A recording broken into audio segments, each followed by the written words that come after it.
আমাদের মতো আব্দুল কাইয়ুমের বক্তৃতা ডাক্তারবাবু শোনে না, মাস্টার মশাই শোনে না, রাজনীতিবিদ শোনে না, এমএলএ শোনে না, এমপি শোনে না, প্রধান সাহেব শোনে না, এগুলো শোনে না সমাজের বিচারপতিরা। তারা গুণগত মানুষ হবে কোত্থেকে? শুধু হাউমাউ করলে হবে না, ঘাটতি কোথায় দেখতে হবে। কেন আজকের দুর্নীতির ভরা গোটা দেশ? কেন শোষণে ভরা গোটা দেশ? কেন আজকের অত্যাচারে ভরা গোটা দেশ? কেন আজকের গরিব শোষিত হচ্ছে গোটা দেশ জুড়ে? এর আসল কারণ খুঁজতে হবে। বুঝতে পারেননি? হ্যাঁ, আসল কারণ ওইখানে যে এদের ভিতরে ধর্ম শিক্ষার অভাব। এদের হাতের কলমটা ধর্মীয় কলম নয়। যে এদের কাছে যদি ধর্ম শিক্ষা থাকতো, এদের ভিতরে যদি ধর্মীয় কলম থাকতো, তাহলে বিশ্বনবী মুহাম্মদুর রাসূলুল্লাহ সাল্লাল্লাহু আলাইহি ওয়াসাল্লামের একার আন্দোলন, একার প্রচেষ্টা, একার সংগ্রামের বিনিময়ে একটি বিরাট সাম্রাজ্য, তাদের জীবনের পরিবর্তন ঘটে, তারা প্রকৃত আল্লাহওয়ালা তৈরি হয়েছে। আজকে এতটা ব্রড সার্কেলে যদি কারুর দ্বারায় না হতো, তাহলে ধর্মীয় জ্ঞান আর ধর্মীয় কলম যদি থাকতো, তাহলে কিছু মানুষের মধ্যে হলেও শান্তির জীবন ফিরে পাওয়া যেত। কিন্তু গোটা দেশময় একাকার হয়ে চলেছে। আমরা ট্রাই করে কোনোদিন দেখিনি, চেষ্টা কোনোদিন করিনি, দেখি না দুর্নীতির মাঝে, অত্যাচারের মাঝে, অবিচারের মাঝে আমরা কিছু করতে পারি কিনা, এ চিন্তার মানুষ আজও আমরা দেখতে পাইনি। অথচ নবীর একলার চেষ্টা গোটা জাতির পরিবর্তন হয়েছে। কথা বলেন। আপনার একটা গল্প শোনাই, শুনলে আমার এই কথাটার জট খুলে যাবে। বছর 25 আগে, কে তারও বেশি হবে, আমার আব্বা বাদরিয়া মসজিদে জুমার নামাজ পড়াতেন। তো একদিন কোনো কারণবশত আমাকে পাঠালেন যে আজকের নামাজটা তুমি পড়িয়ে এসো। তা আমি গেছি, নামাজ পড়িয়েছি। নামাজ পড়ে বাইরে বেরিয়েছি, একজন ভদ্রলোক আমাকে বললেন যে আপনার সঙ্গে আমি একটু কথা বলবো। বললাম বলেন। তো মসজিদের বারান্দায় বসেছি, ভদ্রলোক আমাকে জিজ্ঞেস করছেন, বলছেন যে আচ্ছা, ইসলাম এক, আল্লাহ এক, নবী এক, কোরআন এক, তো মুসলমানদের মধ্যে, আলেমদের মধ্যে এত মতভেদ কেন? কথা বুঝতে পারছেন কি? এরকম প্রশ্ন বলো আমাদের মনেও আছে, আমাদের অনেক ভাইদের মনে আছে যে এত মতভেদ কেন। তো তিনি আমাকে জিজ্ঞেস করলেন, সঙ্গে আর 2-4টে মুসল্লিও বসে গেছে। তাহলে ভাই, এই এত মতভেদের কারণ হলো আপনি আর আমি ঠিক নেই, তাই। কথা বোঝা গেল? প্রথমেই বললাম যে আপনি আর আমি ঠিক নেই, তাই। লোকটা একটু থমকে গেল, থমকে বলল কেমন ঠিক নেই মানে? কি বলতে চাইছেন আপনি? বললাম ভাই একটু বলবেন। তিনি চাকরি করেন কি একটা, আমার মনে নেই। বললাম আচ্ছা একটু বলেন দিন, আপনি মুসলমান না আমি মুসলমান? প্রশ্নটা সহজ না কঠিন? বলেন বলেন। কঠিন প্রশ্ন। আরে আপনি মুসলমান না আমি মুসলমান? তো ভদ্রলোক বলছে আমরা দুজনেই মুসলমান। আমি বললাম তাই যদি হয় আমরা দুজনেই মুসলমান। আচ্ছা, আমার মুখে দাড়ি আছে, আপনার মুখে দাড়ি নেই কেন? আমার মাথায় টুপি আছে, আপনার মাথা খালি কেন? আমার গায়ে বড় সুন্নতি পোশাক আছে, আপনার গায়ে শার্ট কেন? আমি পরেছি লুঙ্গি, আপনি পরেছেন স্যুট, কেন? আচ্ছা, আপনিও মুসলমান আমিও মুসলমান, তা আমি ইমামতি করলাম, আপনি করেন না কেন? যাই হোক, বিদ্যের পানি টকটক পেটে আসে, তো এক ঝাপটায় ভদ্রলোক একদম নীরব, আর কোনো কথা নেই। আর আপনি আর আমি দুটো মুসলমান, দুটো মুসলমান নীতি, দুটো মুসলমানের চালচলন, দুটো মুসলমানের আচরণ, দুটো মুসলমানের আখলাক, দুটো মুসলমানের আমল ঠিক নেই, সেখানে কোটি কোটি মুসলমানের মাঝে দ্বন্দ্ব আর মতভেদ আর ভুল বোঝাবুঝি আর একে অপরের নামে সমালোচনা আর গালফজিয়ত, তুমি কি বুঝবে আর আমি কি বুঝবো? তোমার সঙ্গে আমার ঐক্য কেমন করে হবে? তুমি তো বললে আল্লাহ এক, নবী এক, রসুল এক, কোরআন এক। কথা বলেন ঠিক না বুঝ? আল্লাহ এক, নবী এক, সব ঠিক। তুমি কেন আল্লাহকে 16 আনা মানতে পারো না? তুমি কেন রসুলকে মানতে পারো না? কেন তুমি নবীর তরিকাকে মানতে পারো না? কেন তুমি কোরআন শিখতে পারোনি? কেন তুমি নিজের জীবনটাকে শুদ্ধ করতে পারোনি? ভাইরা আমার, তো আমি আপনাকে বোঝাতে যে কথাটা বললাম এই জন্যই আমাদেরকে বুঝতে হবে ভাই, শুধু এই উপর টাটকা গজগজ গজগজ করে বকলে হবে না, বকার আগে ব্রেনটাকে ঘামাতে হবে যে বিষয়টা নিয়ে আমি বকছি ওই বিষয়টার জ্ঞান গুণ আর যোগ্যতা আমার কোথায়। সুতরাং আল্লাহ পাক যে বললেন যে তোমরা আল্লাহর দ্বীনটাকে একসঙ্গে ধরো আর একে অপরের থেকে তোমরা বিচ্ছিন্ন হয়ে যেও না। গোটা মুসলিম সমাজ ব্যবস্থাকে যদি আজকের আমরা ব্যাখ্যা করি তো দেখতে পাবো সমাজের একজন সুদ খায় আর একজন খায় না, একজন দেখতে পাওয়া যায় এলআইসির এজেন্ট আর একজন এলআইসি করে না, একজনকে দেখতে পাওয়া যায় চিট ফান্ডের ব্যবসা করে আর একজন ওই ব্যবসাটাকে ঘৃণা করে, একজন তার স্ত্রীকে পর্দা করায় আর একজন তার স্ত্রীকে পর্দা করায় না, ল্যাংটো ঘোরায়, একজনকে দেখতে পাওয়া যায় তাস খেলায় মত্ত আর একজন তাস খেলাকে ঘৃণা করে, একজন জুয়া খেলিয়ে ধনী হয় আর একজন জুয়া খেলিয়ে ফকির তৈরি হয়, একজনকে দেখতে পাওয়া যায় পরের হক নষ্ট করে জীবন চালাচ্ছে আর একজন নিজের দারিদ্রতার সঙ্গে লড়াই করে জীবন চালাচ্ছে। এটাই তো মুসলমান সমাজের বিধর্মীর কথা বাদ দেন, কত মুসলমান সমাজের ভিতরে চরিত্রগত দুনিয়ার লোকগত এতটা পার্থক্য।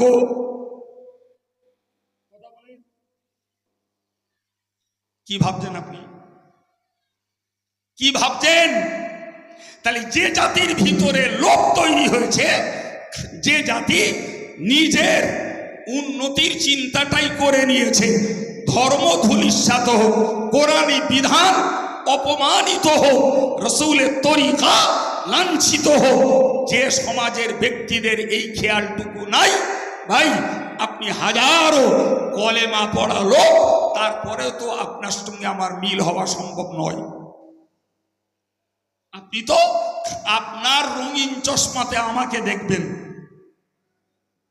কথা বলেন না কেন? আপনার চোখে তো রঙিন চশমা, আপনি তো আমাকে দেখবেন। আপনি দুর্নীতির লোক, আপনি সীমা ছাড়া লোভী লোক, আপনি শরীয়ত বিরোধী লোক, আপনি আপনার চোখে দেখছেন। কাইয়ুম সাহেব যদি এইরকম হয় তাহলে কাইয়ুম সাহেবের সঙ্গে আমার মিল মহব্বতটা ভালো থাকে। আর কাইয়ুম সাহেবের চোখে দেখছে কোরআনের চশমা খাটিয়ে, হাদিসের চশমা খাটিয়ে, যে ওই লোকটা দুর্নীতিবাজ, ওই লোকটা কোরআনের চোখে আসামি, ওই লোকটা হাদিসের চোখে আসামি, ওই লোকটা আল্লাহর কাছে শাস্তির উপযুক্ত, ফলে ওই লোকটার সঙ্গে আমার কোনো অবস্থাতেই সম্পর্ক থাকা সম্ভব নয়। কথা কিছু বুঝতে পারছে? হ্যাঁ, তাহলে এক কোরআন, এক ইসলাম, এক আল্লাহ, এক নবী, তারপরেও এই ভিন্ন ভিন্ন মতদ্বৈন্যতা, মতভেদ, একে অপরের সঙ্গে অসরেস, এর কারণ কিছু বুঝতে পারলেন? তার মানে একজন মানে আরেকজন মানে না। বলেন বাবু, আপনি বলুন তো, যারা আল্লাহকে বুড়ি আঙুল দেখায়, যারা নবীকে বুড়ি আঙুল দেখায়, যারা শরীয়তকে বুড়ি আঙুল দেখায়, এরা জনগণকে বুড়ি আঙুল দেখাতে সন্মঙ্গলবার লাগবে?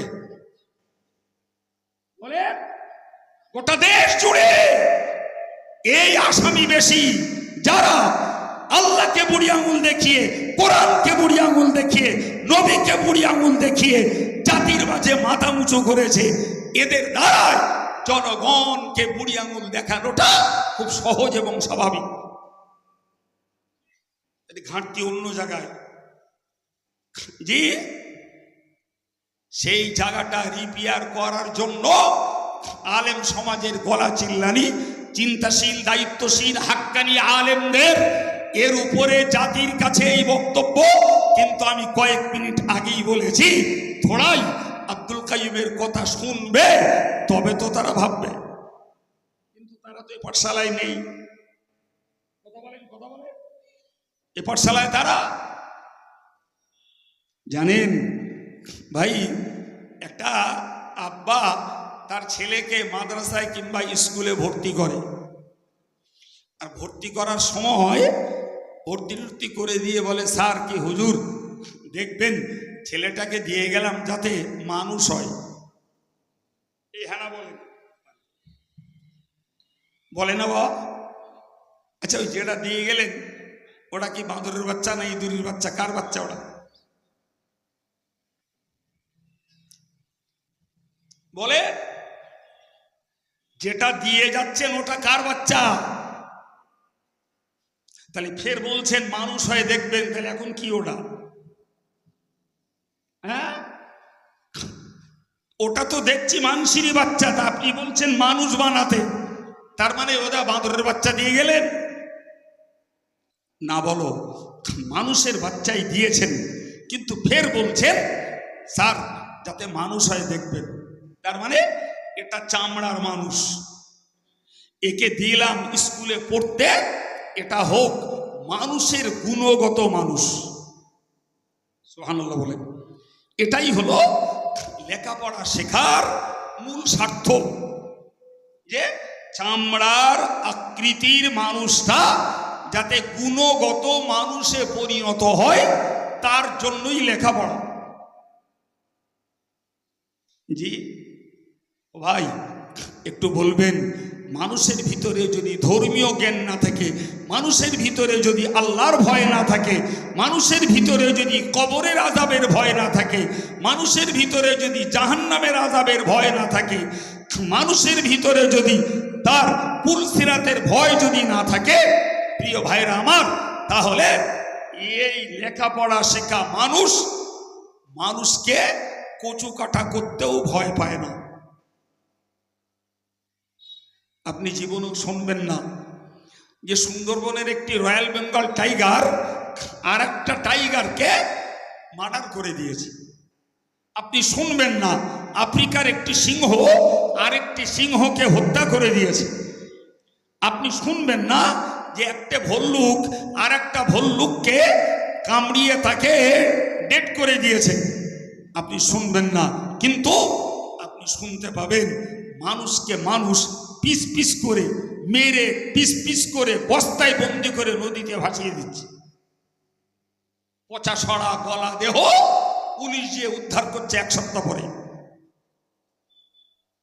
তাহলে যে কাজ বাঘে পারে না, যে কাজ সিংহে করে না, যে কাজ কুত্তায় করে না, যে কাজ ভল্লুকে করে না, সে কাজ তো করছে এই সাবান আর ক্রিম মাখা আর এই ভদ্র পোশাক পরা মানুষের একটা অংশ ক্ষমতা দখলের লড়াইতে, জাতিকে শোষণ করে খাওয়ার লড়াইতে মানুষ মানুষের প্রতি করছে। এ মানুষ সব জায়গায় সব দলে সমান। এই কথা বলে ওর আসল ঘাটতি, ওর ভিতরে কোরআনের জ্ঞান নেই, হাদিসের জ্ঞান নেই, ওর ভিতরে কবরের আযাব, হাসরের আযাব, জাহান্নামের আযাব, পুলসিরাতের আযাবের ভয় নেই।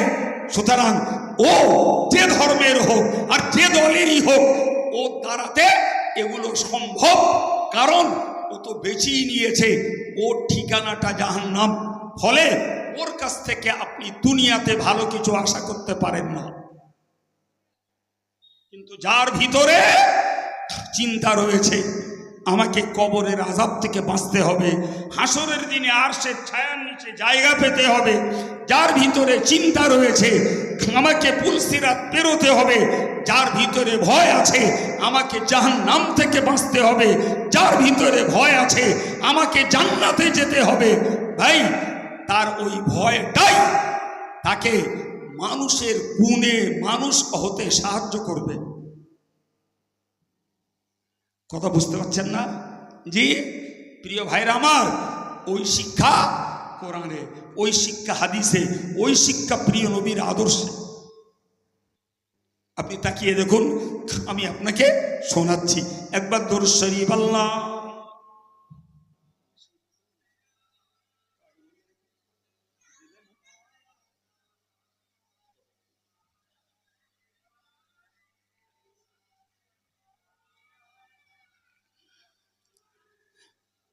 সম্মানিত ভাইরা আমার, মনে রেখে দিন, প্যারা নবী সাল্লাল্লাহু আলাইহি ওয়াসাল্লাম মক্কা ছেড়ে মদিনায় এসেছেন। রসুলের বয়স তখন 53, ইন্তেকাল করেছেন 63-তে। তার মানে রসুলুল্লাহর জীবনের শেষ 10টা বছর মদিনাতে কাটিয়েছেন। তো মদিনায় আসার আগে ওখানকার সামাজিক যে রিপোর্ট নবী পেলেন, সেটি হলো আউস এবং খাজরাজ দুটি মদিনার খুব উল্লেখযোগ্য দুটি গোষ্ঠী, দুটি সম্প্রদায়। এরা বিগত 40 বছর ধরে লড়াই করছে। ক বছর? জোরে বলেন। 40 বছর ধরে লড়াই করছে একটা বিষয়কে কেন্দ্র করে। বিষয়টা শুনলে আপনাদেরও হাসি লাগবে। বিষয়টা হলো আরো পানির টানাটানির দেশ।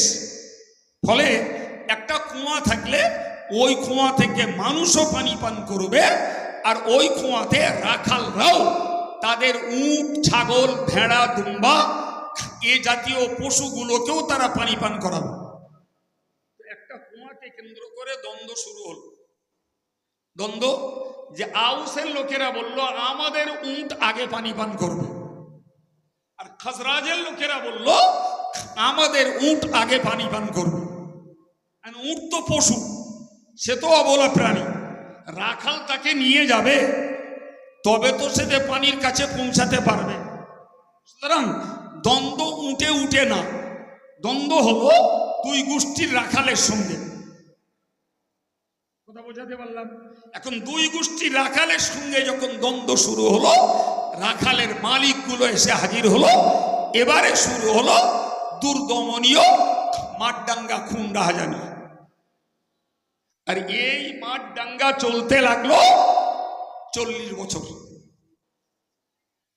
এবার ভাবুন যে এরা কতটা তলানিতে ঠেকে গেছে এদের চরিত্র, যে সামান্য একটা উটকে আগে পানি পান করবে, কে পরে করবে, এইটুকুর সমাধান না করতে পেরে 40 বছর একাধারে মানুষ হত্যার লড়াই চলল।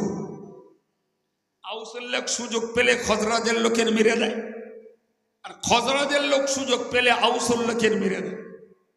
বাবা, এইভাবে কি সমাজ জীবনে বাঁচা যায়? বলেন বলেন। পুরো একটা মার্কেট, জি, তো সেখানে সব দলের লোকেদেরই ওঠা বসা করতে হয় নাকি? তো যদি দুটো দল আর একটা দল একে অপরকে পেলেই যদি হত্যার প্রতি যদি তাদের উৎসাহ তৈরি হয়, তাহলে তাদের জীবনযাত্রা বিপন্ন। আমার আল্লাহ পাকের নবী এলেন, ওদের কাছে কোরআন শুনিয়ে দিলেন, ওদের কাছে আল্লাহর ভয়ের বার্তা দিয়ে দিলেন। এ প্রিয় ভাইরা আমার, মনে রেখে দিন, এই বার্তা তাদের মাঝে যখন পৌঁছালো, পৌঁছানোর পরে দেখতে পাওয়া গেল তাদের যুদ্ধ বন্ধ হলো, তারা একে অপরের প্রতি সহানুভূতিশীল হলো। এই কথাকে কোরআনে উল্লেখ করে আল্লাহ বলেছেন, উযকুরু নি'মাতাল্লাহি আলাইকুম ইয কুনতুম আ'দাআন ফাআল্লাফা বাইনা কুলুবিকুম। ও আউসের লোকেরা, ওগো খজরাজের লোকেরা, আমি আল্লাহর নিয়ামতকে তোমরা স্মরণ করো। আমি আল্লাহ তোমাদের মাঝে পাঠিয়েছি আমার নবীকে, তার কাছে দিয়েছি কোরআন। এই নবীর কথায় আর ওই কোরআনের বিধান অনুযায়ী তোমরা ফাসবাহতুম বিনিমাতিহি ইখওয়ানা, একজন আরেকজনের কাছে ভাইয়ের মতো হয়ে গেছো। সবাই মিলে একটু বলেন। এই বিবাদমান দুটো গোষ্ঠী হয়েছে ভাই ভাই। সুবহানাল্লাহ। আর তো মহব্বত করে অবদান আল্লাহর। মাধ্যম ব্যক্তি হিসাবে রাসূলুল্লাহ, বিষয় হিসাবে আল কোরআন। লজ্জাস্কর কথা বলছি বাবা, আজকে 34টা বৎসর হলো এই বাঙালি সমাজের এই ইসলামী বিষয়গুলির সমাধান আমরা যারা এক কথায় বলি ফতোয়া, এই ফতোয়ার খেদমত করছি। একদিন না 34 বছর আমার লাইফে এই ফতোয়ার খেদমত করছি। এমনকি অনেক বাঙালি মুসলমান যারা বাইরে কাটায়, গুজরাটে, আহমেদাবাদে, বোম্বাইতে, তারাও ওভার টেলিফোনে আমার কাছ থেকে শরীয়তের ফতোয়া জানতে চায়। হয়তো এলাকার কোথাও বাড়ি, ওখানে থাকে। এই 34 বছর ফতোয়ার জীবনে আমি একদম হাড়ে হাড়ে উপলব্ধি করেছি যে কোরআন টোটাল মানব জাতির জীবন সংবিধান। জি, এই কোরআনের যাবতীয় সংবিধানকে উপেক্ষা করে মুসলমান কোরআনটাকে ব্যবহার করে, কোরআনের ফতোয়া গ্রহণ করে বউ তালাক দেওয়ার সময়। আর মসজিদ মাদ্রাসার ঝগড়া বাদালি তখন, বুঝতে পারছেন না? আর ভাই ভাইয়ের ফারাজ কষার সময়, ফারাজের ফতোয়া ও কোর্ট থেকেও পাঠিয়ে দেয় আমাদের কাছে, বলে আপনারা যান কোন মুসলিম লয়ারের কাছ থেকে, জি আপনারা ফারাজটাকে আগে কষে আনো। তো আমার কাছে গেলে বলি ভাই আগে তুমি পঞ্চায়েত থেকে অরেশন সার্টিফিকেট তুলে আনো, তোমার ফারাজ আমি কষে দিচ্ছি। এক কথা বুঝতে পারছেন না? কটা হলো বাবু? ফারাজ, তালাক, মসজিদ মাদ্রাসা। আচ্ছা গোটা কোরআন কি এই ফারাজ, তালাক, মসজিদ মাদ্রাসা আর বিবাহ, এই চারটের জন্য কি আল্লাহ কোরআন পাঠিয়েছে? হ্যাঁ না বলেন? এরপরেও এখনকার তালাকের ফতোয়া দিচ্ছে প্রধান। আমি গল্প বলছি না, বলো। তালাকের ফতোয়া দিচ্ছে কোর্ট। জি ভাই, রীতিমতো বউ তালাক দিয়েছে 3 তালাক, ফের নেতারা এসে সে বউ ঘরে তুলে দিয়ে গেল। গল্প মনে হচ্ছে? হ্যাঁ, সেখানে ইমাম সাহেবের কথা ধোপে ঠিকবে না, আব্দুল কাইয়ুমের ফতোয়াও সেখানে ফোঁকের আগায় উড়ে চলে যাবে। ফারাজের ক্ষেত্রে আব্দুল কাইয়ুমের কথা যদি কপাল ভালো হয় মেলে, না হলে মালাউনের টাকা খাওয়ালে 20 বছর ধরে কোর্টে মামলা করে, মামলা করতে করতে যে মামলা ঠুকেছিল সেই মরে গেল। বিশ্বাস হচ্ছে? হ্যাঁ, তাহলে যে জাতি তার কাছে শ্রেষ্ঠ সংবিধান আল কোরআন, তার কাছে শ্রেষ্ঠ সংবিধান কোরআনের পরে রাসূলুল্লাহর হাদিস, এসব থাকা সত্ত্বেও যারা নিজেরা মালাউনের দ্বারস্থ, নিজেরা যারা নন মুসলিমের দ্বারস্থ, নিজেরা যারা সরকারি আইনের দ্বারস্থ, নিজেরা যারা থানার দ্বারস্থ, তাহলে এ জাতি কেমন করে অন্যের কাছে সুবিচার পাবে? বলেন বলেন। শুধু লোকের নামে দাঁত খিচুড়ি হবে না, শুধু লোকের নামে অভিযোগের আঙুল তুললে হবে না, নিজেরটাকে আগে বিচার করুন। সরকার আমাকে বাধ্য করিনি তালাকের ফতোয়া কোর্ট থেকে নিতে, সরকার আমাকে বাধ্য করিনি তালাক প্রাপ্তা স্ত্রীকে নিয়ে ঘর করতে, সরকার আমাকে বাধ্য করিনি জি আমার ছেলে নেই, আমার ভাইপোরা আমার ফারাজি সত্য পাবে।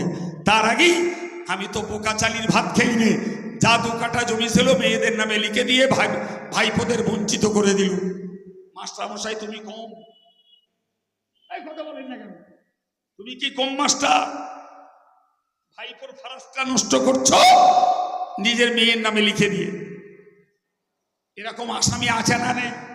তাহলে তুমি যখন আল্লাহর কোরআনের সংবিধানকে লঙ্ঘন করছো, তাহলে তোমার প্রতি অন্যেরা অত্যাচার আর অবিচার করবে, এটা তো স্বাভাবিক।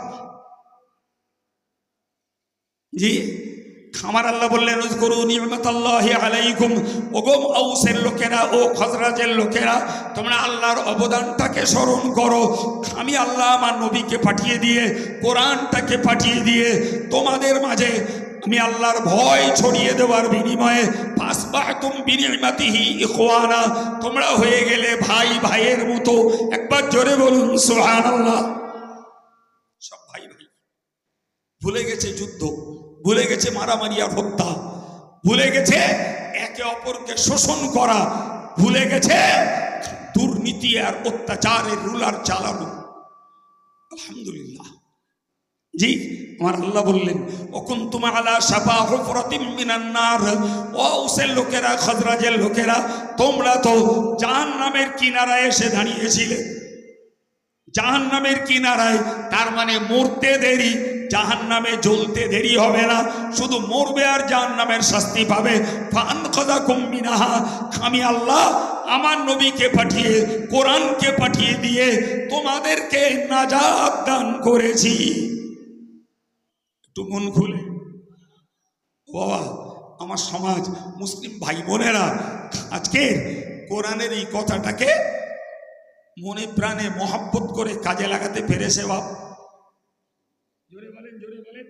হ্যাঁ জি ভাই, এই 34 বছরের আমার অজের অভিজ্ঞতা জানেন তো।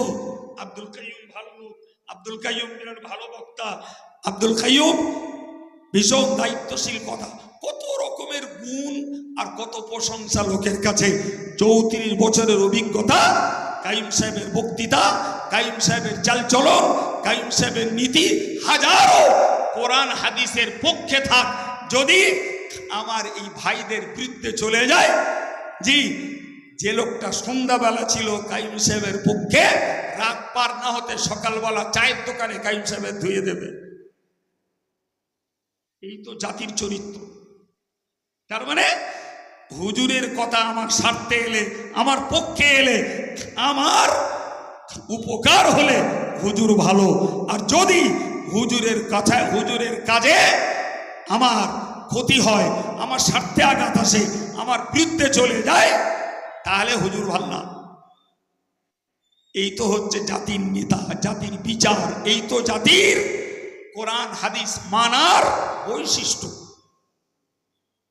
বাইরে অনুরোধ করে বলবো, এক নবী, একজনই গোটা মুসলিম, গোটা আরব জাতির সমাজ ব্যবস্থাটাকে শান্তির সমাজ ব্যবস্থায় পরিণত করেছেন। দুজন না, একজন। দুঃখজনক কথা, আমরা নবীর সেই আদর্শটাকে আমরা ব্যক্তি জীবনেও সবাই কাজে লাগাতে পারিনি, সাংসারিক জীবনেও কাজে লাগাতে পারিনি, গ্রামীণ জীবনেও কাজে লাগাতে পারিনি, সমাজ জীবনে কাজে লাগাতে পারিনি, রাষ্ট্রীয় জীবনে কাজে লাগাতে পারিনি। পেরেছি? আপনি বলেন তো, দেশে দেশে যে রাজনীতির ভোটের মাধ্যমে নেতা নির্বাচন হয়, এটাই গণতান্ত্রিক দেশের নিয়ম। আমার দেশ যেহেতু গণতান্ত্রিক দেশ, সুতরাং প্রত্যেকেরই স্বাধীনতা আছে, ফলে তুমি তোমার নেতা নির্বাচন করো, বিজয়ী নেতা হবে অ্যাসেম্বলি আর পার্লামেন্টের মেম্বার। এই হচ্ছে দেশের নিয়ম। আচ্ছা আপনারা বলুন দিন, বেয়াদবির ক্ষমা চেয়ে বলছি, একদম খোলা মনে বলছি, জি আমি গোটা বাংলার, গোটা ভারতবর্ষের মুসলমানদেরকে বলবো যে ভাই, সমস্ত দ্বিধা, দ্বন্দ্ব, মতদ্বৈন্যতা সব কিছু ভুলে যেয়ে আপনারা আগামী লোকসভার ইলেকশনে এই দলটারে ভোট দেন। মেনে নেবেন? আমার খাড়ায় ফেলে ধোবে। এই দেখেন, তাড়াতাড়ি বলেন, দেরি করছেন কেন? মেনে নেবেন? আমারে সকালবেলা কবরে দেবে, সন্ধ্যেবেলা ওখান থেকে তুলে শ্মশানে দেবে। আচ্ছা যাক, ও যেটার নাম বলে ফেলেছিলাম ওটা ভুল। আচ্ছা আমি ওটা পাল্টে আর একটা দলের নাম বলবো, তাও কি মেনে নেবে? আচ্ছা ওইটা পাল্টে 3 নম্বরে আর একটা দলের নাম বলবো, তাও কি মেনে নেবে? তৃতীয়টা পাল্টে 4র্থ নম্বরে আর একটা দলের নাম বলবো, তাও কি আমার সমাজ মেনে নেবে? কারে ওয়াজ করছি বুঝতে পারছেন কিছু? হ্যাঁ, তার মানে হলো হুজুর, তুমি যত ভাবনা চিন্তা করে, যত গবেষণা করে, জাতির কল্যাণ আর ভালো বুঝে তুমি যেটাই করো না কেন, আমার পক্ষে এলি তোমারটা ওয়েলকাম, আর যদি তুমি আমার পক্ষে না আসে, আমার মনের সঙ্গে না মেলে, তোমারটা রিফিউজ, তোমারটাকে প্রত্যাখ্যান করে দিলাম।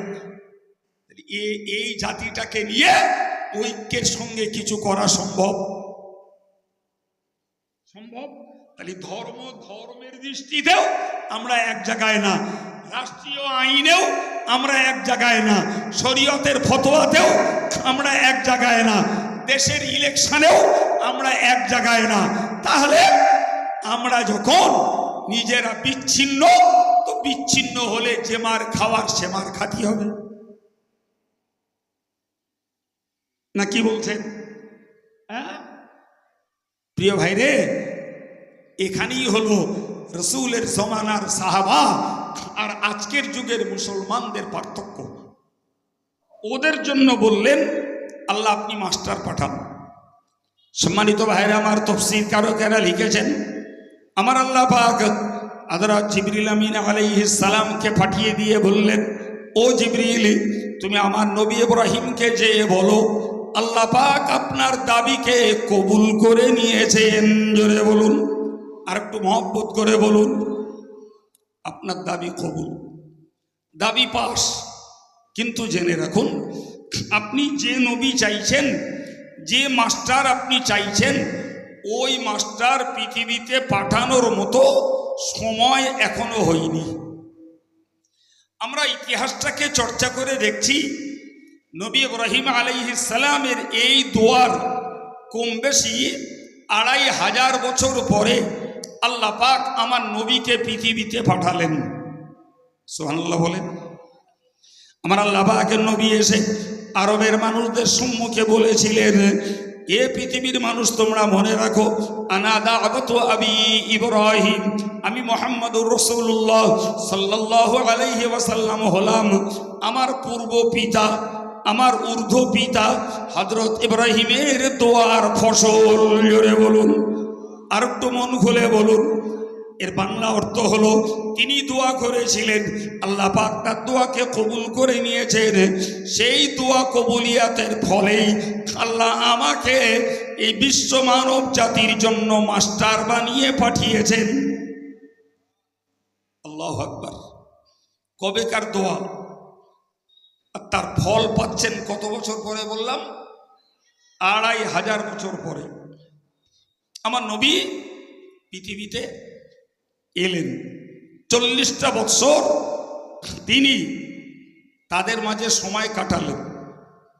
তারা দুর্ধর্ষ, তারা বর্বর, তারা গালির মাস্টার, তারা ছিনতাই রাহাজানির মাস্টার, তারা সুদখোর, তারা মদখোর, তারা ব্যভিচারী এবং অত্যাচারকারী, নারী জাতির জীবন বিপন্নকারী।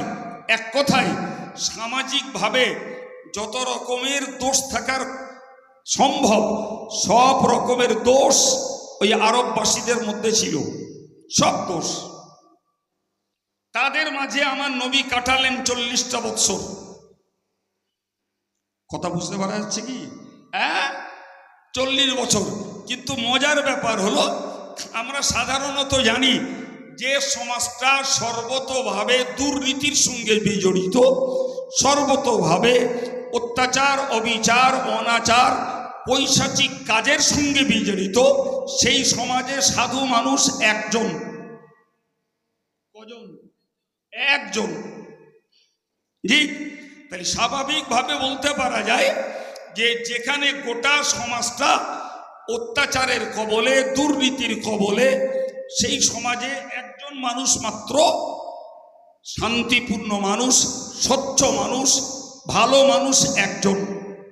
আমাদের সাধারণ অঙ্ক এটাই বলবে যে এত মানুষের মাঝে পড়ে একজন মানুষ কখনোই একটি সমাজের পরিবর্তন ঘটাতে পারে না, একটি জাতির দুর্নীতিকে কখনোই নস্যাৎ করে দিতে পারে না, একটি সমাজের অত্যাচার আর অবিচারকে কখনো বন্ধ করতে পারে না। এটাই হলো আমাদের সাধারণ অঙ্ক। কথা বলেন জি। সম্মানিত ভাইরা আমার, মনে রেখে দিন, বিশ্বনবী মুহাম্মদুর রাসূলুল্লাহ সাল্লাল্লাহু আলাইহি ওয়াসাল্লাম ওদের মাঝে বললেন, ইন্নামা আনা বুইস্তু মুআল্লিমান, হে মানব সমাজ ও আরব সাম্রাজ্যের মানুষেরা, নিশ্চিত করে তোমরা মনে রাখো, আমি মুহাম্মাদুর রাসূলুল্লাহ পৃথিবীর জমিনে এসেছি একটাই কাজ করতে, সেটা হলো আমি হলাম মাস্টার, তোমরা হলে ছাত্র। আমি শেখাবো, তোমরা শিখবে। আমি রাসূলুল্লাহ এসেছি শিক্ষকতা করার জন্য। আর একটু মন খুলে, আমি শেখাতে এসেছি।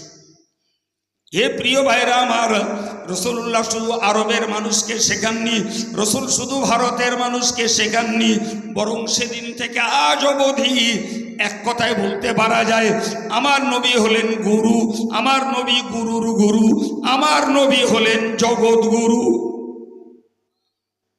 ঠিক না?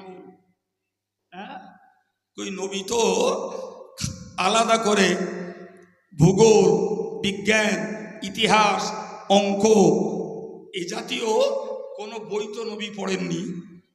নবী তো তার জীবনে একটা বই পড়েছেন, যার নাম আল কোরআন, আর কোনো বই নয়।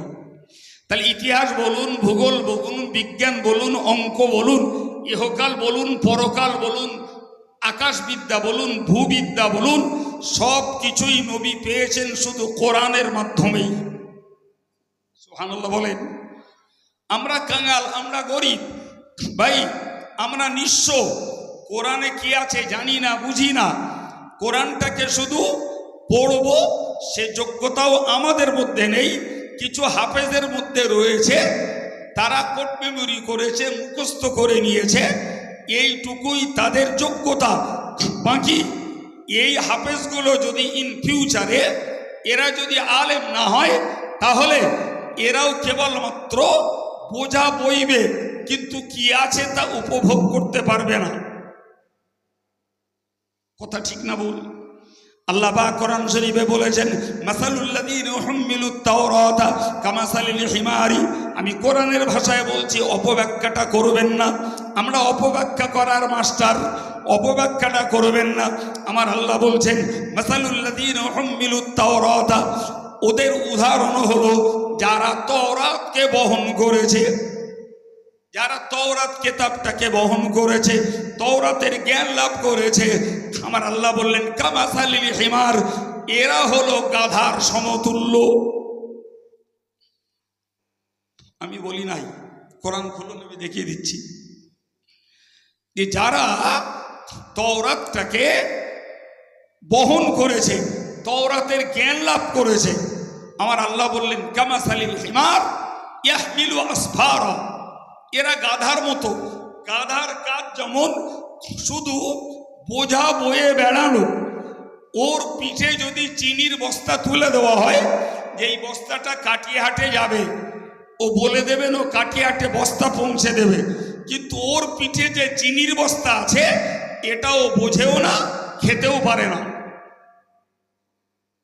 কথা বলে, ওর কাজ হলো বোঝাটা বয়ে দেওয়া। প্রিয় ভাই, কোরআন শরীফে আল্লাহ পাক এই উদাহরণ দিয়ে বললেন, বিসা মাসালুল কওমিল্লাযীনা কাযযাবু বিআয়াতিনা, তাদের মতো মন্দ সম্প্রদায়, তাদের মতো অপদার্থ আর কে আছে যারা আমার বিধানকে শুধু বয়ে বেরিয়েছে, অথচ সেগুলোকে মিথ্যা রূপ করেছে, কার্যকর করিনি। এদের থেকেও দুর্ভাগা, এদের মতো অপদার্থ, এদের মতো মন্দ জাতি আর কেউ নেই। প্রিয় ভাই, আমায় একটু বুঝিয়ে বলুন, আমি আপনাকে বোঝাতে চাইছি। নবী করিম সাল্লাল্লাহু আলাইহি ওয়াসাল্লাম বললেন, আমি পৃথিবীতে এসেছি মাস্টারি করার জন্য। কিসের মাস্টারি করবেন? তিনি আর একটা হাদিস বলেছেন। আল্লাহ পাক নবী সাল্লাল্লাহু আলাইহি ওয়াসাল্লাম বলেন, ইন্নামা আনা বুইস্তু লিউতাম্মিমা মাকারিমাল আখলাক, আমি মুহাম্মাদুর রাসূলুল্লাহ পৃথিবীতে এসেছি মানুষের উত্তম চরিত্রের উন্নতি ঘটাবার জন্য। তার মানে এই কোরআন দ্বারা আমি মানুষের চরিত্রের উন্নতি ঘটাবো। সুবহানাল্লাহ, এ কথাটাও নবীর বক্তব্য। সম্মানিত ভাইরা আমার, এ প্রিয় যুবকেরা মনে রাখুন, নবী যেমনটি বলেছেন ইতিহাস খুলে আমরা দেখতে পাচ্ছি নবী অক্ষরে অক্ষরে তা বাস্তব রূপ দিয়েছেন। একটু আগেই বললাম যে জাতি সর্বতোভাবে বর্বর, অসভ্য, মূর্খ, অত্যাচারী, দুর্নীতিবাজ, ব্যভিচারী, সুদখোর, জুয়াখোর, মদখোর, হেন কোনো দোষ ছিল না যে জাতির মধ্যে ছিল না। রাসূলুল্লাহর কোরআন প্রচারের ধারাবাহিক পিরিয়ড হলো 20 বছর। ক বছর বললাম বাবা? এই জোরে বলেন, ক বছর? 20 বছর। যদিও কোরআন নাজিল হওয়ার টোটাল পিরিয়ড 23 বছর, কিন্তু প্রথম দিকে 5টা আয়াত নাজিল হয়, এরপরে 3 বছর কোরআন নাজিল হয়নি। ভালো করে মুখস্থ রাখুন, প্রথম দিকে 5টা আয়াত নাজিল হয়। ইকরা বিসমি রাব্বিকাল্লাযী খালাক, খালাকাল ইনসানা মিন আলাক, ইকরা রাব্বুকাল আকরামুল্লাযী আল্লামা বিল কলম, আল্লামাল ইনসানা মা লাম ইয়ালাম। এই 5টা আয়াত কি বলা আছে? ইকরা, ওগো নবী তুমি পড়ো, বিসমি রাব্বিকাল্লাযী খালাক, তোমার ওই রবের নামে পড়ো যিনি সৃষ্টি করেছেন। খালাকাল ইনসানা মিন আলাক, যিনি সৃষ্টি করেছেন জমাট রক্ত থেকে। আবার বললেন ইকরা, পড়ো নবী, রব্বুকাল আকরাম, তোমার রব হলেন সর্বাপেক্ষা সম্মানিত। আল্লাযী আল্লামা বিল কলম, যিনি মানুষকে কলম দ্বারা শিখিয়েছেন।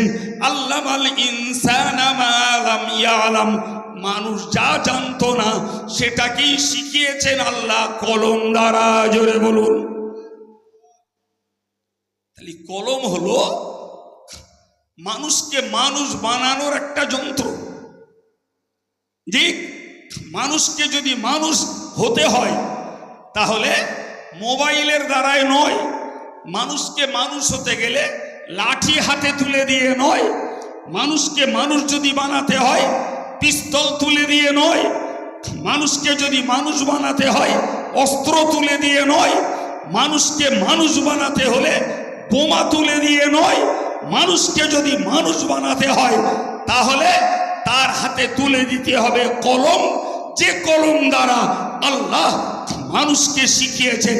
কিয়ামত পর্যন্ত মানুষ যদি কলম দ্বারা কাজ করে তবেই এরা মানুষের মতো মানুষ হতে পারবে। আর কলম ছেড়ে দিয়ে যদি পিস্তল, বোমা, লাঠি আর বন্দুক যদি মানুষ হাতে তুলে নেয়, খোলসে মানুষ হবে, কিন্তু গুণগত মানুষ এদের দ্বারা হওয়া সম্ভব নয়। আপনি কত ওয়াজ শুনবেন?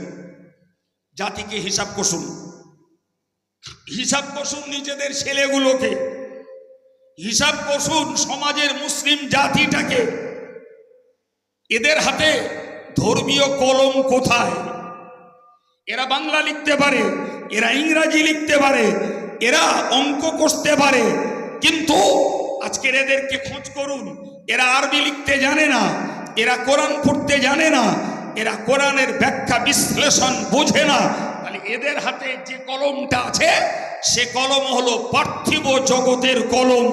আর আমার আল্লাহ যে কলম দ্বারা আমার নবীকে শিখিয়েছেন, মনুষ্য জাতিটাকে শিখিয়েছেন, সে কলম তো ধর্মীয় কলম। রেজাল্ট কি দেখবেন? আপনি কি ভাবেন দেশের মানুষগুলো ডিগ্রিগতভাবে মূর্খ? সম্মানিত ভাইরা আমার, ভালো করে খেয়াল করুন, সমাজের মানুষ যারা আজকের আমরা যারা চোখে চোখে দেখতে পাচ্ছি বাবু, নিশ্চিত মনে রাখুন, মানুষকে যারা শোষণ করে এরা মূর্খ নয়, মানুষের প্রতি যারা অত্যাচার করে এরা মূর্খ নয়, যারা মানুষের অধিকারকে কেড়ে খায় এরা মূর্খ নয়, যারা জনজীবনকে বিপন্ন করে এরা মূর্খ নয়, যারা আজকের SIR এর মতো একটি অত্যাচার চাপিয়ে দিয়ে মানুষের জীবনটাকে হয়রানি করছে, আপনি কি ভাবেন এরা কি লেখাপড়া জানে না? বলেন বলেন বলেন। যারা ব্যাংক ডাকাতি করে এরা কি আপনি মনে করেন মূর্খ? তারা এক পর্যায়ে লেখাপড়া শিখেছে, যে লেখাপড়াটাকে তারা শোষণের কাজে লাগিয়েছে, যে লেখাপড়াটাকে তারা দুর্নীতির কাজে লাগিয়েছে, যে লেখাপড়াটাকে মানব অধিকার লঙ্ঘনের কাজে লাগিয়েছে, যে লেখাপড়াটাকে তারা অত্যাচারের কাজে লাগিয়েছে, যে লেখাপড়াটাকে তারা মানুষ হত্যার কাজে লাগিয়েছে, যে লেখাপড়াটাকে তারা অন্যায়ভাবে ক্ষমতা দখলের কাজে লাগিয়েছে, যে লেখাপড়াটাকে তারা হিংসার কাজে লাগিয়েছে, যে লেখাপড়াটাকে তারা মুসলিম জাতিটাকে নিষ্পেষণ করার কাজে লাগিয়েছে, এর একান্ত কারণ তাদের হাতের কলম হলো পার্থিব কলম। তাদের দেখতে দেখতে আজ মুসলিম সমাজের হাতে উঠেছে একই কলম। এই কথা বলছেন না কেন? মুসলিম সমাজের বিভিন্ন উচ্চপদস্থ ব্যক্তিবর্গ এরাও যথারীতি সেই অত্যাচারের কলম ধরে নিয়েছে, শোষণের কলম ধরে নিয়েছে, দুর্নীতির কলম ধরে নিয়েছে। এরাও যথারীতি মানব অধিকার লঙ্ঘনের কলম ধরিয়েছে। এরাও যথারীতি গরিবকে শোষণ করে, গরিবের হক নষ্ট করে ধনী আরো বেশি পুষ্ট হওয়ার কলম এরা ধরে নিয়েছে। তার একান্ত কারণ এদের কাছে ধর্মীয় কলম নাই। কথা বুঝতে পারছেন কি? আব্দুল কাইয়ুমের এই কথাগুলো শুনবে তবে তো তাদের ভিতরে একটা চেতনা তৈরি হবে, শুনবে তবে তো তাদের ভিতরে একটা পরিবর্তনের আশা করা যাবে। কিন্তু আপনি জানেন, ভয়ে তারা তাদের মতন আমলের জীবন তৈরি করেছেন। নবী বললেন মদ হারাম, দ্বিতীয় দিন মদের গ্লাসে আর তারা হাত দেননি। নবী বলেছেন গান হারাম, আর এরপরে দ্বিতীয় দিন গানের প্রতি তারা আসক্তি ছিলেন না। নবী বলেছেন অন্যায়ভাবে মানুষকে হত্যা করা হারাম, এরপরে দ্বিতীয় দিন একটা মুসলমানের দ্বারা আর একটা মুসলমান নিহত হননি। নবী বলেছেন গালি দেওয়া হারাম, একজন মুসলমান আর একজন মুসলমানকে গালি দেননি। কোরআন বলেছে সমালোচনা করা হারাম, একজন মুসলমান আর একজন মুসলমানের বিরুদ্ধে সমালোচনা করেননি। এটাই হলো আমার নবী সাহাবীদের উন্নত জীবন চরিত্র। আমরা কোথায়? নামাজ নামাজ নামাজ, রোজা, পর্দা, গান, এগুলো এটা ফরজ, ওটা হারাম, এটা করতে নেই, ওটা করতে হবে বলে বলে বলে বলে মৌলানাদের, ইমাম সাহেবদের মাথার ঝিক্কি নড়ে গেছে। আজও সমাজের 100 জনের মধ্যে 70 জন মুসলমান আজও 5 ওয়াক্ত নামাজি না, আজও গান বাদ দেয়নি, আজও সুদ বাদ দেয়নি, আজও মেয়েরা বেপরদায় ঘোরা বন্ধ করিনি। এগুলো তো ধর্মের বাণী, এগুলো তো কোরআনের বাণী, এগুলো তো হাদিসের বাণী। তাহলে যে মানুষটা পরকালের চিন্তায় কোরআন হাদিসের বাণীকে কার্যকর করেন না, সেই লোকটা সামাজিক দৃষ্টিতে, রাষ্ট্রীয় দৃষ্টিতে আব্দুল কাইয়ুমের কথা মেনে নেবে। এ কথা বললে বোকামি করা হবে না? হ্যাঁ, সুতরাং একটু একটু ভাবতে শিখুন। দরকার ধর্মীয় শিক্ষা, দরকার খোদার ভয়। তবে তো আপনি আর আমি এক হতে পারবো। কিন্তু যেখানে ধর্মের শিক্ষা নাই, যেখানে খোদার ভয় নাই, নাম করা সেঙ্গারে মুসলমান লক্ষ কোটি পাওয়া যাবে, কিন্তু কাজ কথার চালচলনের মিল পাওয়া। এরপরে কপাল যার ভালো, সে তার নিজের বাঁচা নিজে নিজেই বাঁচবে। সবাইকে নিয়ে বাঁচানো আর সম্ভবপর নয়। আল্লাহ বোঝার তৌফিক দেন, বলুন আমিন। একবার দরুদ শরীফ আল্লাহুম্মা।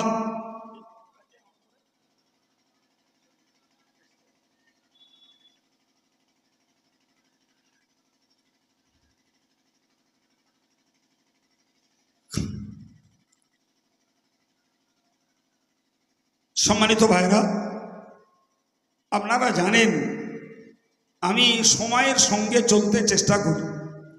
আমার অ্যাকচুয়াল দাওয়াত নিউ টাউনে, এর পরের দাওয়াত। এখান থেকে মাত্র 1.5 ঘন্টা সময়, আমাকে নিউ টাউনে যেয়ে উঠতে হবে, ফলে আমি সময় মতোই ছাড়তে বাধ্য। তো আমার সময় একদম কাঁটা ধরা, 10 মিনিট বাকি আছে। আমাদের আজকের পরের বক্তা আমাদের শেখ পানিগোবরা হাফেজ সাহেব হুজুর কেবলার বড় সাহেবজাদা, বড় ভাই সাহেব, তিনি এসেও পৌঁছেছেন। তার সুললিত কণ্ঠের আলোচনা আপনারা শুনবেন। আমি এই মাত্র 10টা মিনিটের জন্য এই কোরআনী প্রতিষ্ঠানটার উন্নয়নে এবং এর চলমান অবস্থাকে ঠিক রাখার জন্য আপনাদের থেকে একটু সহযোগিতা চাইছি। 200 পারেন, 500 পারেন, 100 পারেন। যে ইতিপূর্বেও অন্য বছরেও চেয়েছি, আপনারা দিয়েছেন, আজও একটু চাইছি বাবু 10টা মিনিট একটু সময় দেন, পরে হুজুরের কথা আলোচনা শুনবেন। একটু উঠে আসুন, কে পারেন 200, 500, 1000 টাকা, 100 টাকা নগদ দিতে। যদি মনে করেন কাছে নেই, একটু ওয়াদা করা লেখাবেন, আপনার সময় মতো আপনি দিবেন, একটু ওয়াদা রাখুন। আমার একটা ভাই দিনদার একটি যুবক ছেলে নগদ 100 টাকা দিয়েছে, আমাদের সেলিম নগদ 100 টাকা দিয়েছে। আসুন বাবা, একটু আসুন।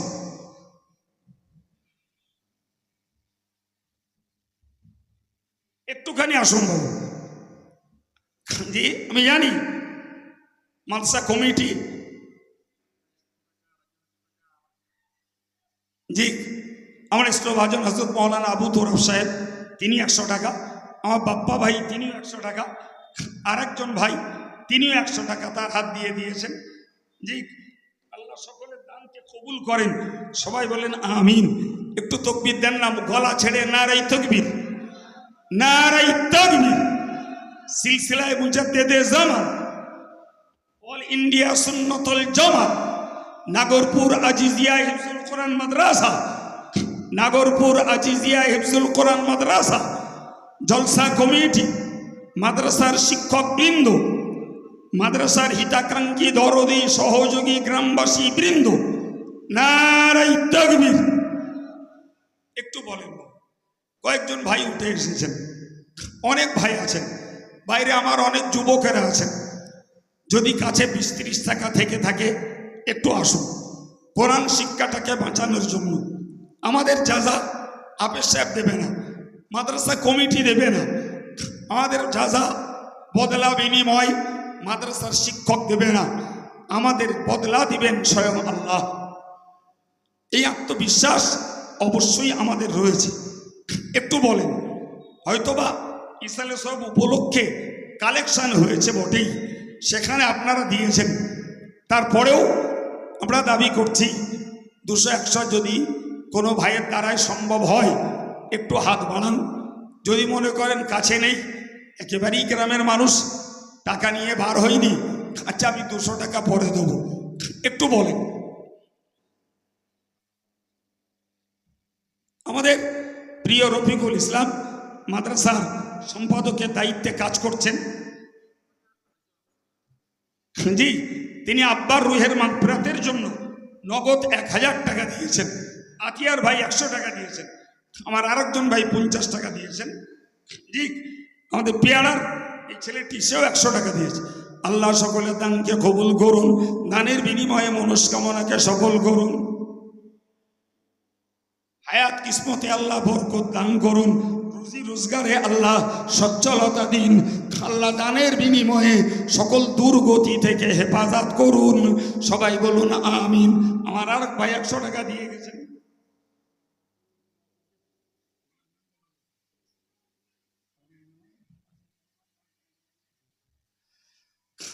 আমাদের শ্রদ্ধেয় জনাব মাজেদ আলী মোল্লা সাহেব, এখানেই বাড়ি, আমি বহুদিন ধরে চিনি। তিনি জামিয়ারও সদস্য আছেন। আজকের এখানে নগদ 1000 টাকা দিয়ে তিনি আব্বা মায়ের জন্য দোয়া চেয়েছেন। আল্লাহ পাক সন্তানের দানকে কবুল করে বাপ মায়ের কবরের মর্যাদাকে বাড়িয়ে দেন, কবরটাকে জান্নাতের টুকরা বানিয়ে দেন। একবার জোরে সরে বলুন আল্লাহুম্মা আমিন। নারায়ে তাকবীর। একটু বলেন গো, লোক সংখ্যা ভালোই আছেন, কম নেই। জি, তো আমরা যা লোক সংখ্যা আছি, আমার যা মনে হয়েছে যে 4 আনা লোকও আমরা উঠে এসে পয়সা দিইনি। আমার ধারণা আগে দিয়ে রেখেছেন, এটা আমার বিশ্বাস। তারপরেও আমি একেবারেই নিম্ন পরিমাণ থেকে শুরু করে 10 টাকা বাড়ুন, 20 টাকা বাড়ুন, 50 টাকা বাড়ুন, 100 টাকা বাড়ুন, যার পক্ষে যেটুকু সম্ভব আমি নগণ্য আপনাদের কাছে দাবি রেখেছি। কোরআনের পক্ষে একটু আল্লাহর হস্তে হাত বাড়ান। আমার একজন ভাই তিনি 20 টাকা দিয়েছেন, আলহামদুলিল্লাহ, তার পক্ষে যেটাই সম্ভব হয়েছে। আচ্ছা বাবু, আমি না চাইতেই আমাদের মাজেদ ভাই, আমাদের রফিকুল ইসলাম আব্বা মায়ের জন্য 1000 কোটি টাকা দিয়েছে। আমি 1000 টাকা কারোর কাছে চাইনি। ভাই একটু বলবেন, কেউ আছেন 1000 টাকার একটু ওয়াদা করবেন? আপনার কোনো রোজগারের সুযোগ বুঝে আপনি শোধ করবেন, 1000 টাকা দেবেন, কেউ আছেন? 1000 টাকা কেউ ওয়াদা করবেন? যদি মনে করেন যে 1000 টাকা দেওয়ার মতন সচ্ছলতা পরিস্থিতি নেই, 500 টাকা বলুন। এতটা মানুষ আছেন, অন্তত 2-4 হাজার টাকাও একটু ওয়াদা হোক, সময় সুযোগে আদায় দেবেন। একটু বলেন, একটু ভেবুন। কোরআন শরীফে আল্লাহ বলেছেন, আশ-শাইতানু ইয়াইদুকুমুল ফাকর। শয়তানের কাজ হলো, শয়তান মানুষকে দারিদ্রতার ভয় দেখায়। তুই দান করিস না, করলে দরিদ্র হয়ে যাবি, তোর অভাব ঘটবে। আমার আল্লাহ বলছেন শয়তানের কাজ হলো যে দারিদ্রতার ভয় দেখায়, ওয়া'মুরুকুম বিল ফাহশা, এবং মন্দ কাজের আদেশ করে। অতএব আমাদের যাদের ভিতরে মন তোলপাড় করছে যে পয়সা দেবো, কখন কি দরকার লাগে, কখন কি প্রয়োজন হয়, জি ভাই, এইগুলো আমাদের নিজস্ব চিন্তা নয়। এই চিন্তাগুলোই শয়তানের পক্ষ থেকে উস্কানি দেয়া হয়। জি, তো আমরা শয়তানকে পরাজিত করে আমরা পারাগত অনুযায়ী কিছু ভাই দিয়েছেন, আগেও আমার ভাইরা দিয়েছেন। যদি আগামী দিনের জন্য আমরা কিছু দিতে পারি একটু বলুন। আমার একজন ভাই তিনি নগদ 100 টাকা দিয়েছেন, আল্লাহ কবুল করুন, বলুন আমিন, নারায়ে তাকবীর। একটু কলেমা শরীফে জিকির করেন, লা ইলাহা ইল্লাল্লাহ, লা ইলাহা ইল্লাল্লাহ, লা ইলাহা ইল্লাল্লাহ, লা ইলাহা ইল্লাল্লাহ, মুহাম্মাদুর রাসূলুল্লাহ। আল্লাহুম্মা সাল্লি আলা।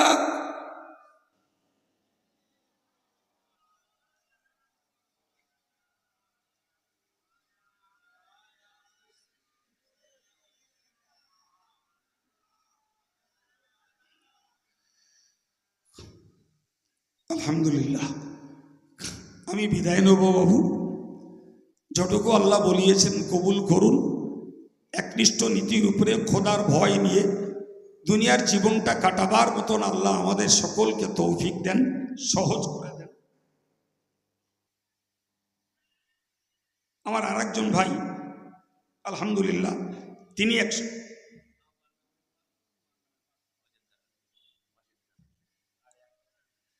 আমার অজেদ দালাল ভাই, জি, তিনি আব্বার এমনি 100 টাকা নগদ দিয়েছেন, আর আব্বার নামে 500 আর মায়ের নামে 500, এই 500 1000 টাকা তিনি ওয়াদা করছেন।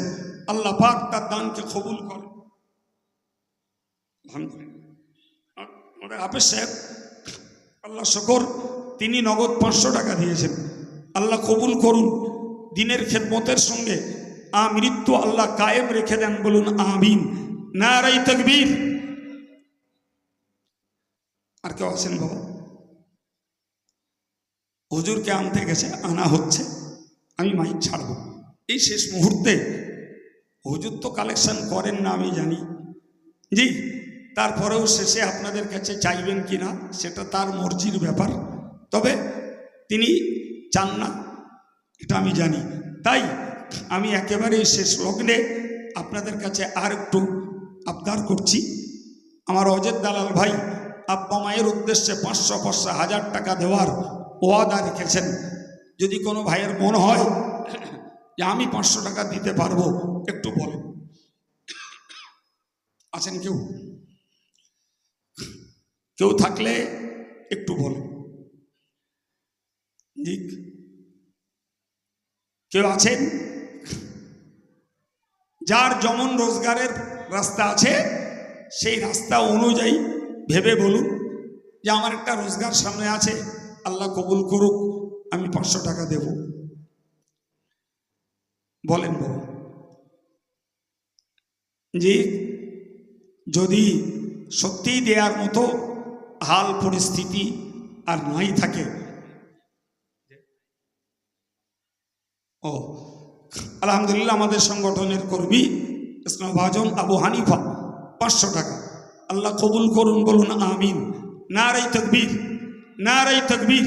নাগরপুর আজিজিয়া হিফজুল কোরআন মাদ্রাসা, নাগরপুর আজিজিয়া হিফজুল কোরআন মাদ্রাসা, সিলসিলায়ে মুজাদ্দিদে জামান, দাতাগণ, দাতাগণ, অল ইন্ডিয়া সুন্নাতুল জামাত, নারাই তাকবীর। মাশাআল্লাহ। জি, শুকরিয়া আল্লাহর দরবারে। আল্লাহ ব্যবসা বাণিজ্যে খায়ের ও বরকত কায়েম রেখে দেন। আল্লাহ দানের বিনিময়ে নিজেদের এবং পরিবারের সকলকে জটিল কঠিন ব্যাধি থেকে আল্লাহ সুস্থ রাখেন। সকলেই বলুন আল্লাহুম্মা আমিন। আর কেউ আছেন বাবা? কেউ আছেন? থাকলে একটু বলেন।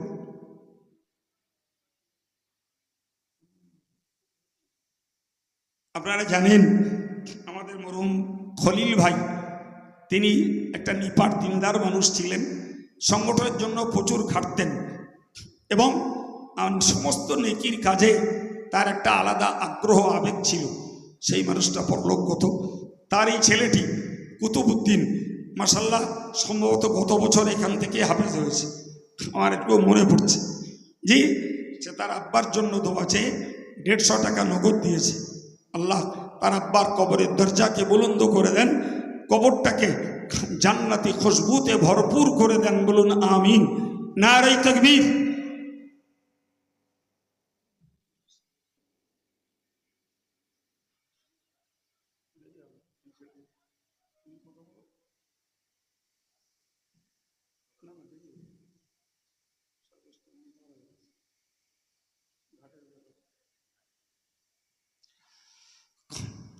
তো প্রিয় ভাইরা আমার,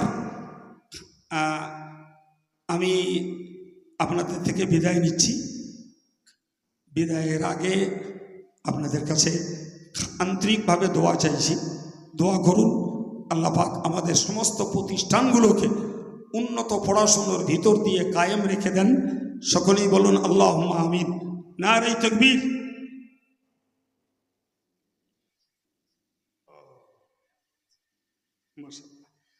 আমাদের রফিকুল ইসলামের ছেলে এখানে পড়াশুনো করছে, আলহামদুলিল্লাহ, তারও খেয়াল এসছে।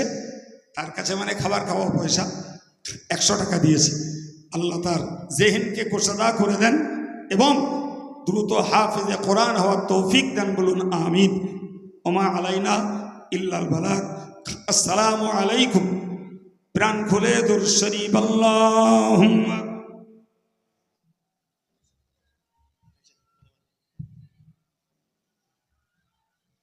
ভয়ে তারা তাদের মতন আমলের জীবন তৈরি করেছেন। নবী বললেন মদ হারাম, দ্বিতীয় দিন মদের গ্লাসে আর তারা হাত দেননি। নবী বলেছেন গান হারাম, আর এরপরে দ্বিতীয় দিন গানের প্রতি তারা আসক্তি ছিলেন না। নবী বলেছেন অন্যায়ভাবে মানুষকে হত্যা করা হারাম, এরপরে দ্বিতীয় দিন একটা মুসলমানের দ্বারা আর একটা মুসলমান নিহত হননি। নবী বলেছেন গালি দেওয়া হারাম, একজন মুসলমান আর একজন মুসলমানকে গালি দেননি। কোরআন বলেছে সমালোচনা করা হারাম, একজন মুসলমান আর একজন মুসলমানের বিরুদ্ধে সমালোচনা করেননি। এটাই হলো আমার নবী সাহাবীদের উন্নত জীবন চরিত্র। আমরা কোথায়? নামাজ নামাজ নামাজ, রোজা, পর্দা, গান, এগুলো এটা ফরজ, ওটা হারাম, এটা করতে নেই, ওটা করতে হবে বলে বলে বলে বলে মৌলানাদের, ইমাম সাহেবদের মাথার ঝিক্কি নড়ে গেছে। আজও সমাজের 100 জনের মধ্যে 70 জন মুসলমান, আজও 5 ওয়াক্ত নামাজি না, আজও গান বাদ দেয়নি, আজও সুদ বাদ দেয়নি, আজও মেয়েরা বেপরদায় ঘোরা বন্ধ করিনি। এগুলো তো ধর্মের বাণী, এগুলো তো কোরআনের বাণী, এগুলো তো হাদিসের বাণী। তাহলে যে মানুষটা পরকালের চিন্তায় কোরআন হাদিসের বাণীকে কার্যকর করেন না, সেই লোকটা সামাজিক দৃষ্টিতে, রাষ্ট্রীয় দৃষ্টিতে আব্দুল কাইয়ুমের কথা মেনে নেবে, এ কথা বললে বোকামি করা হবে না? হ্যাঁ, সুতরাং একটু ভাবতে শিখুন। দরকার ধর্মীয় শিক্ষা, দরকার খোদার ভয়, তবে তো আপনি আর আমি এক হতে পারবো। কিন্তু যেখানে ধর্মের শিক্ষা নাই, যেখানে খোদার ভয় নাই, নাম করা সেঙ্গারে মুসলমান লক্ষ কোটি পাওয়া যাবে, কিন্তু কাজ কথার চালচলনের মিল পাওয়া, এরপরে কপাল যার ভালো সে তার নিজের বাঁচা নিজেই বাঁচবে। সবাইকে নিয়ে বাঁচানো আর সম্ভবপর নয়। আল্লাহ বোঝার তৌফিক দেন, বলুন আমিন। একবার দরুদ শরীফ আল্লাহুম্মা।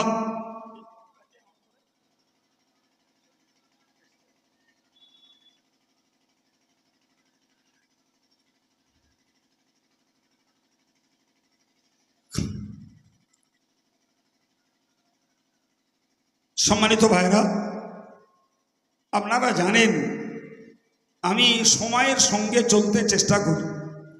আমার অ্যাকচুয়াল দাওয়াত নিউ টাউনে, এর পরের দাওয়াত। এখান থেকে মাত্র 1.5 ঘন্টা সময় আমাকে নিউ টাউনে যেয়ে উঠতে হবে। ফলে আমি সময় মতোই ছাড়তে বাধ্য। তো আমার সময় একদম কাঁটা ধরা 10 মিনিট বাকি আছে। আমাদের আজকের পরের বক্তা আমাদের শেখ পানিগোবরা হাফেজ সাহেব হুজুর কিবলার বড় সাহেবজাদা, বড় ভাই সাহেব, তিনি এসেও পৌঁছেছেন।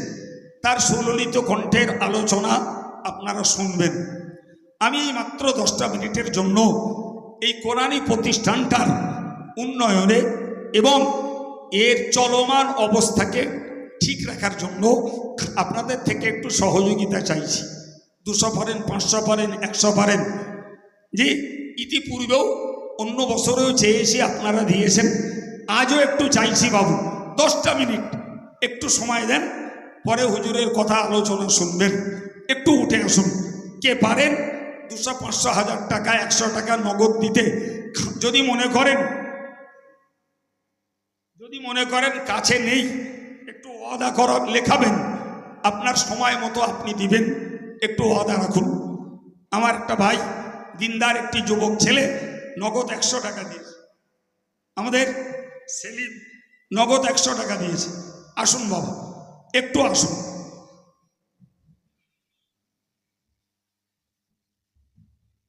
একটুখানি আসুন বাবু। জি, আমি জানি মাদ্রাসা কমিটি,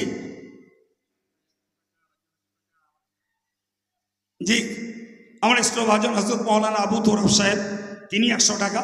আমার বাপ্পা ভাই, তিনিও 100 টাকা। আরেকজন ভাই, তিনিও 100 টাকা তার হাত দিয়ে দিয়েছেন। জি, আল্লাহ সকলের দানকে কবুল করেন। সবাই বলেন আমিন। একটু তাকবীর দেন না, গলা ছেড়ে নারাই তাকবীর, নারাই তাকবীর। সিলসিলায়ে মুজাদ্দিদে জামান, অল ইন্ডিয়া সুন্নাতুল জামাত, নাগরপুর আজিজিয়া হিফজুল কোরআন মাদ্রাসা, নাগরপুর আজিজিয়া হিফজুল কোরআন মাদ্রাসা, জলসা কমিটি, মাদ্রাসার শিক্ষক বৃন্দ, মাদ্রাসার হিতাকাঙ্ক্ষী দরদি সহযোগী গ্রামবাসী বৃন্দ, নারাই তাকবীর। একটু বলেন। কয়েকজন ভাই উঠে এসেছেন, অনেক ভাই আছেন বাইরে, আমার অনেক যুবকেরা আছেন। যদি কাছে 20-30 টাকা থেকে থাকে একটু আসুন। কোরআন শিক্ষাটাকে বাঁচানোর জন্য আমাদের যাজা হাফেজ সাহেব দেবে না, মাদ্রাসা কমিটি দেবে না, আমাদের যাজা বদলা বিনিময় মাদ্রাসার শিক্ষক দেবে না, আমাদের বদলা দিবেন স্বয়ং আল্লাহ। এই আত্মবিশ্বাস অবশ্যই আমাদের রয়েছে। একটু বলেন। হয়তোবা ইসালে সব উপলক্ষে কালেকশন হয়েছে বটেই, সেখানে আপনারা দিয়েছেন, তারপরেও আমরা দাবি করছি 200-100 যদি কোনো ভাইয়ের দ্বারাই সম্ভব হয় একটু হাত বাড়ান। যদি মনে করেন কাছে নেই, একেবারেই গ্রামের মানুষ, টাকা নিয়ে বার হয়নি, আচ্ছা আমি 200 টাকা পরে দেবো, একটু বলেন। আমাদের প্রিয় রফিকুল ইসলাম মাদ্রাসার সম্পাদকের দায়িত্বে কাজ করছেন, জি, তিনি আব্বার রুহের মাগফিরাতের জন্য নগদ 1000 টাকা দিয়েছেন। আতিয়ার ভাই 100 টাকা দিয়েছেন, আমার আরেকজন ভাই 50 টাকা দিয়েছেন, জি, আমাদের পেয়ারার এই ছেলেটি সেও 100 টাকা দিয়েছে। আল্লাহ সকলের দানকে কবুল করুন, দানের বিনিময়ে মনস্কামনাকে সফল করুন, হায়াত কিসমতে আল্লাহ বরকত দান করুন, রুজি রোজগারে আল্লাহ সচ্ছলতা দিন, আল্লাহ দানের বিনিময়ে সকল দুর্গতি থেকে হেফাজত করুন। সবাই বলুন আমিন। আমার আর ভাই 100 টাকা দিয়ে গেছেন।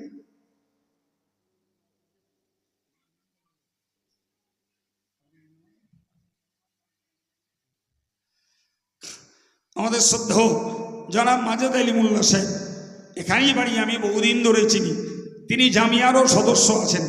আজকের এখানে নগদ 1000 টাকা দিয়ে তিনি আব্বা মায়ের জন্য দোয়া চেয়েছেন।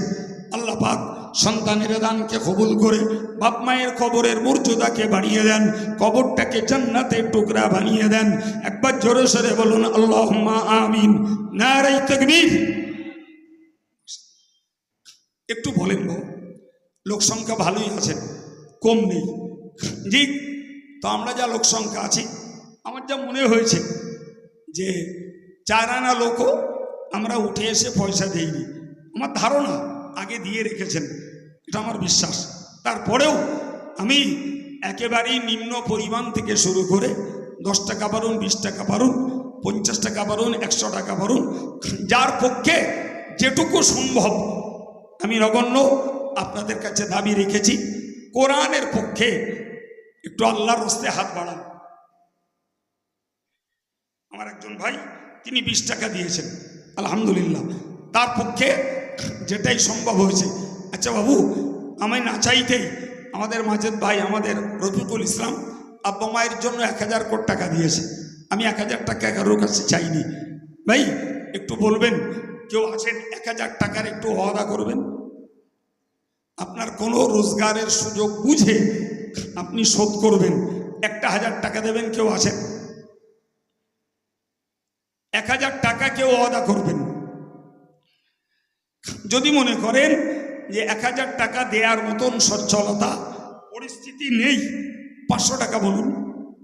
এতটা মানুষ আছেন, অন্তত 2-4 হাজার টাকাও একটু ওয়াদা হোক, সময় সুযোগে আদায় দেবেন।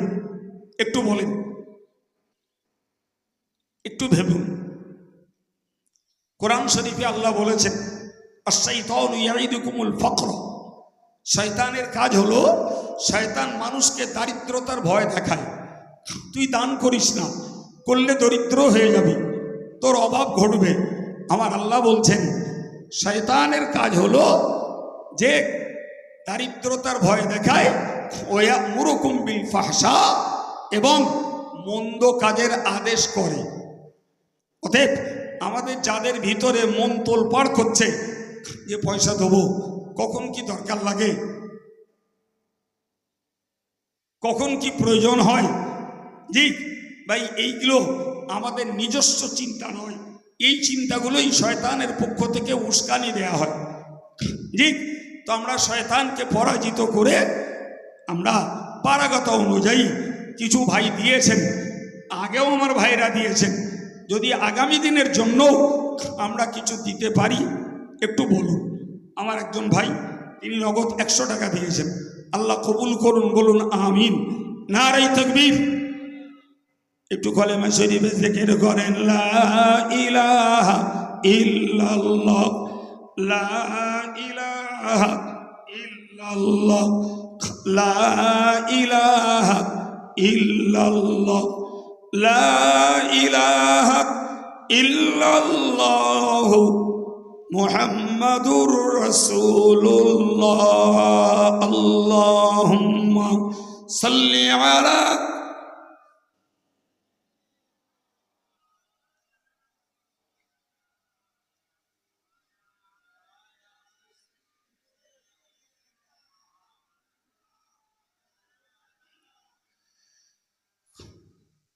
আলহামদুলিল্লাহ, আমি বিদায় নেব বাবু।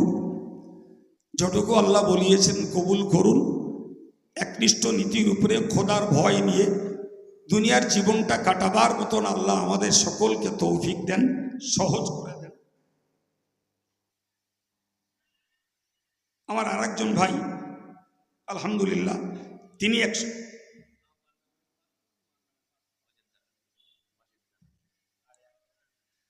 আমার অজেদ দালাল ভাই, জি, তিনি আব্বার এমনি 100 টাকা নগদ দিয়েছেন, আর আব্বার নামে 500 আর মায়ের নামে 500, এই 500 500 1000 টাকা তিনি ওয়াদা করছেন। আল্লাহ পাক তার দানকে কবুল করেন। আলহামদুলিল্লাহ, আমাদের হাফেজ সাহেব আল্লাহ শকর, তিনি নগদ 500 টাকা দিয়েছেন। আল্লাহ কবুল করুন, দিনের খেদমতের সঙ্গে মৃত্যু আল্লাহ কায়েম রেখে দেন, বলুন আমিন। নারায়ে তাকবীর। আর কেউ আছেন বাবা? হুজুরকে আনতে গেছে, আনা হচ্ছে, আমি মাইক ছাড়ব এই শেষ মুহূর্তে। হুজুর তো কালেকশন করেন না আমি জানি, জি, তারপরেও শেষে আপনাদের কাছে চাইবেন কিনা সেটা তার মর্জির ব্যাপার, তবে তিনি চান না এটা আমি জানি। তাই আমি একেবারে শেষ লগ্নে আপনাদের কাছে আর একটু আবদার করছি। আমার অজেদ দালাল ভাই আব্বা মায়ের উদ্দেশ্যে 500 500 1000 টাকা দেওয়ার ওয়াদা রেখেছেন।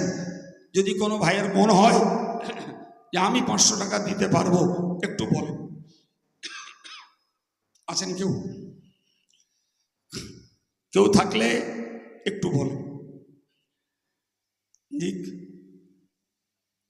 কেউ আছেন? যার যেমন রোজগারের রাস্তা আছে সেই রাস্তা অনুযায়ী ভেবে বলুন যে আমার একটা রোজগার সামনে আছে, আল্লাহ কবুল করুক, আমি 500 টাকা দেব। বলেন বাবা। যে যদি সত্যিই দেওয়ার মতো হাল পরিস্থিতি আর নাই থাকে, ও আলহামদুলিল্লাহ, আমাদের সংগঠনের কর্মী ইসলামভাজন আবু হানিফা 500 টাকা, আল্লাহ কবুল করুন, বলুন আমিন। নারায়ে তাকবীর, নারায়ে তাকবীর। নাগরপুর আজিজিয়া হিফজুল কোরআন মাদ্রাসা, নাগরপুর আজিজিয়া হিফজুল কোরআন মাদ্রাসা, সিলসিলায়ে মুজাদ্দিদে জামান, দাতাগণ অল ইন্ডিয়া সুন্নাতুল জামাত, নারায়ে তাকবীর। মাশাআল্লাহ, জি, শুকরিয়া আল্লাহর দরবারে। আল্লাহ ব্যবসা বাণিজ্যে খায়ের ও বরকত কায়েম রেখে দেন। আল্লাহ দানের বিনিময়ে নিজেদের এবং পরিবারের সকলকে জটিল কঠিন ব্যাধি থেকে আল্লাহ সুস্থ রাখেন। সকলেই বলুন আল্লাহুম্মা আমিন। আর কেউ আছেন বাবা?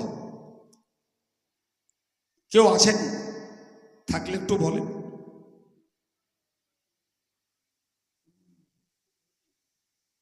আপনারা জানেন আমাদের মরহুম খলিল ভাই, তিনি একটা নিপাট দিনদার মানুষ ছিলেন, সংগঠনের জন্য প্রচুর খাটতেন এবং সমস্ত নেকির কাজে তার একটা আলাদা আগ্রহ আবেগ ছিল।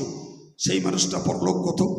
তার এই ছেলেটি কুতুবউদ্দিন, মাশাআল্লাহ, সম্ভবত গত বছর এখান থেকে হাফেজ হয়েছে, আমার একটু মনে পড়ছে। জি, সে তার আব্বার জন্য দোয়া চেয়ে 150 টাকা নগদ দিয়েছে। আল্লাহ তার আব্বার কবরের দরজাকে বুলন্দ করে দেন, কবরটাকে জান্নাতি খুশবুতে ভরপুর করে দেন, বলুন আমিন। নারায়ে তাকবীর।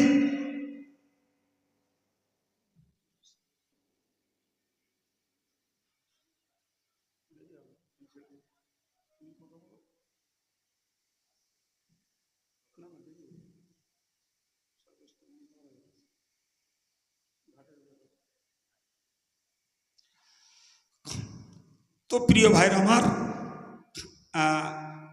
আমি আপনাদের থেকে বিদায় নিচ্ছি।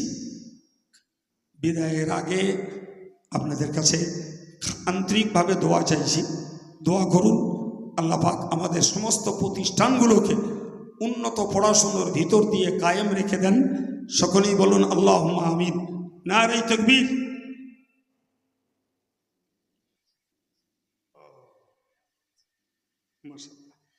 আমাদের রফিকুল ইসলামের ছেলে এখানে পড়াশুনো করছে আলহামদুলিল্লাহ, তারও খেয়াল এসছে, তার কাছে মানে খাবার খাওয়া পয়সা 100 টাকা দিয়েছে।